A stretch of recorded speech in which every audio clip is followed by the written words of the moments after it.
Welcome back to the best podcast here on YouTube. The Gridiron Gurus are back to give you an update on how we think free agency is going so far. One of the less active teams is the Bengals, but I think the moves that they did make were very impressive in my opinion. Tyler Eifert coming back on a one-year deal, that's huge to me. They have AJ Green, that's their weapon. If he stays healthy, he is deadly. I think he's one of those tight ends that had a four touchdown game a couple years ago. He is a very big tight end, very big. He can run block and he can catch the ball. He is a dual threat tight end in my opinion. Then they got Cordy Glenn from the Bills in the trade, and Cordy Glenn is very talented in my opinion. I know Left tackles don't grow on trees. I'm telling you, I know he's been a Pro Bowl tackle before, and I know he still has that talent.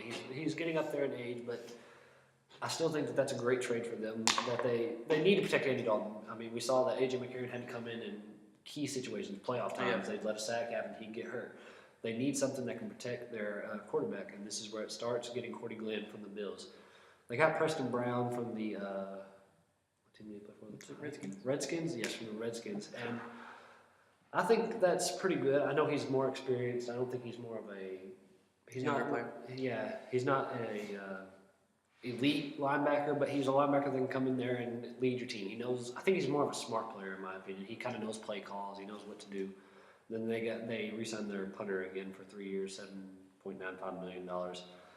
That's just a punter in my opinion. I know it's important, but it's a punter. So. Tyler Eifert can be one of the elite tight ends in the league. That's if he can stay healthy.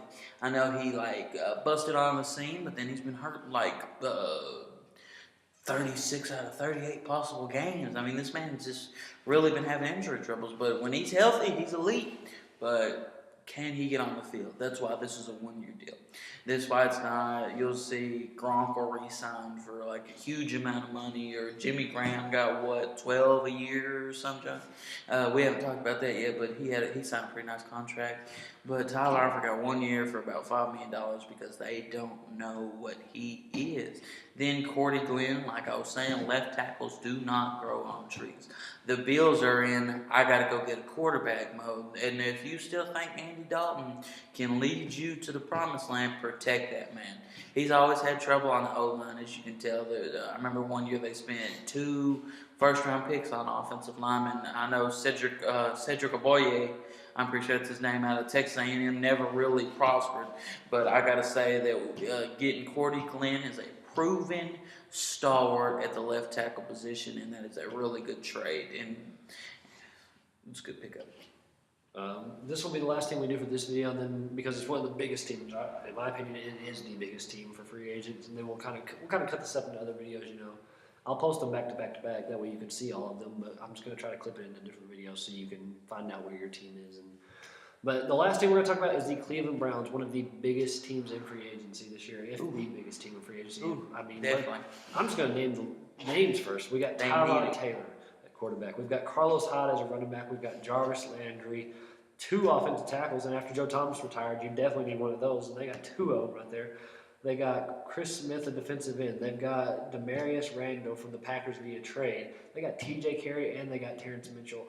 That's not even including the tight end they signed, and it's just all over the place. But that's what they needed. When you go on 16, you need to get new blood in there. This was a good. But the first 3 positions we think about on offense are quarterback, running back, receiver. You need a star at those 3 positions if you're going to succeed. And what they do, they went out and got a proven quarterback, just played for a team where he could not get anything going. Mm-hmm. Got a running back that's proven for the 49ers. He's proved that he was a good running back. Even when they weren't good, he was still having the season that he could remember on. They went out and got Jarvis Landry, who knew his time with the Dolphins was up, so he had to move on. So they got a star, a Pro Bowler at one of these positions I know has a Pro Bowler, Jarvis Landry. I think Carlos Hyde has one Pro Bowl under him, or he doesn't yet. No, I know Taylor's a former Pro Bowler. And then Tyrod Taylor has a Pro Bowl. So that's 3 proven talents right there. Quarterback, they have said that Tyrod Taylor will be their starting quarterback. I still think that they're going to need a quarterback to maybe learn under his wing. They're going to have to have something as a backup plan right there. And Carlos Hyde as a running back, I think that's great. But with Joe Thomas retiring, how does that offensive line fare? They're going to they don't have their captain anymore. That was their captain right there. So now how do you fare with that? And Jarvis Landry, we know he's a big threat to come in from anywhere. I mean, he was with a team that was never going to make the playoffs. Jarvis Landry was playing with Ryan Tannehill, for Christ's sakes. Ryan Tannehill and Jay Cutler, and he was still out there making the Pro Bowl. So I think with him, Tyrod Taylor and Carlos Hyde can be a big boost to Browns' morale. I think it gives the Dog Pound Nation something to root for. I think Hugh Jackson has motivation to actually win now. I think his scheme is going to work well for the Browns. I think that they can do 8-8 almost if they keep doing something they do well. That's an early prediction from me. The Browns will improve better than anybody could ever think of this year. Hey, that's double, or hell, it's 8 times how much they had last year. All right, so let me break this down player by player. Tyrod Taylor is a tremendous signing. Tyrod Taylor is a former Pro Bowler, gives you a proven commodity at that position that you've never really found. I mean, you take a quarterback number one. Whatever quarterback you like the most, you take that guy. Because this quarterback draft is too good for you to not take anybody.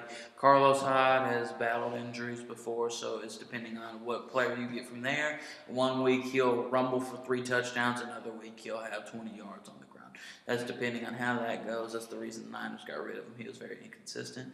Then you got Jarvis Landry. What can you not say about this guy? I mean, pairing him with Josh Gordon and Corey Coleman is going to be tremendous. The Browns have a top 5 wide receiver core.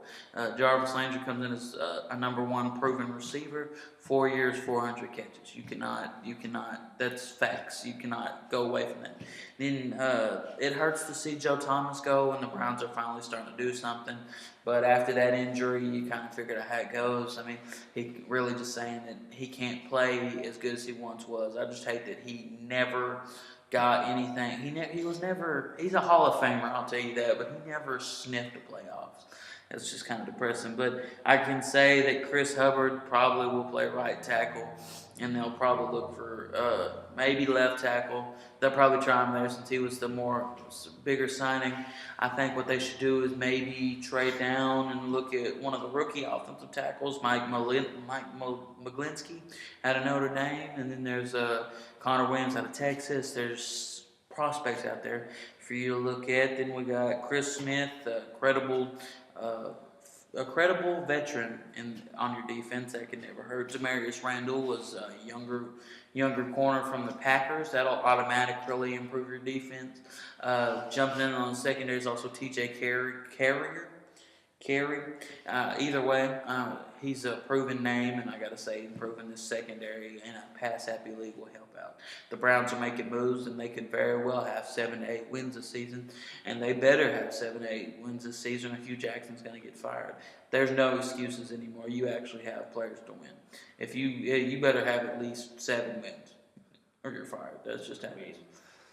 All right, guys, that's been the first of all the free agency. As you can tell, there's a long list you have to go through. That was just like the first 5-6 teams to go through. I mean, we got 32 teams you got to go over, so there's much more to come. Free agency is not done, but who knows what else can happen. Maybe the Cowboys, my team, will actually, get in the news. Maybe we'll actually get in the news for once. But anyways, guys, until next time, we'll catch you later. Woo! I knew that was going to